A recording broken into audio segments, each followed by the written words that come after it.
வணிகர்கள் இல்லை என்றால் தமிழ்நாடு கிடையாது. வணிகம் என்பது ஒரு மிகப்பெரிய ஒரு சேவை.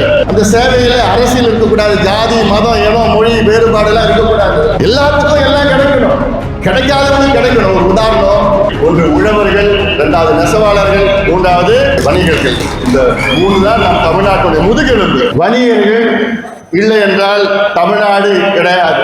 தமிழ்நாடு என்று முன்னேறிய மாநிலமாக மாறுவதற்கு முக்கிய காரணம் நீங்கள் தான்.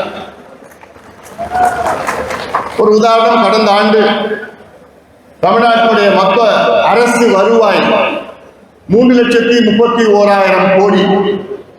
அதில் 2,20,000 கோடி தமிழ்நாட்டினுடைய சொந்த வருவாய். அந்த சொந்த வருவாயை கொடுத்ததே நீங்கள் தான். நினைத்து பாருங்கள், 2,02,000 கோடி வரி நீங்கள் கொடுக்கின்ற வரியில் தான் இந்த தமிழ்நாட்டு நடத்துகின்ற ஒரு சூழல் இருக்கிறது. அப்படி உங்களுக்கு பாதுகாப்பு இருக்க வேண்டும், தொழில் பாதுகாப்பு இருக்க வேண்டும், உங்களுக்கு எந்த பிரச்சனையும் இருக்கக்கூடாது என்று எங்களுடைய மருத்துவர் ஐயா அவருடைய கொள்கை. வணிகம் என்பது ஒரு மிகப்பெரிய ஒரு சேவை. இப்ப மருத்துவம், நான் ஒரு மருத்துவர் ஒரு சேவை, இதே போல் நீங்கள் செய்வது ஒரு சேவை. அந்த சேவையில அரசியல் இருக்கக்கூடாது, ஜாதி மதம் இனம் மொழி வேறுபாடெல்லாம் இருக்கக்கூடாது.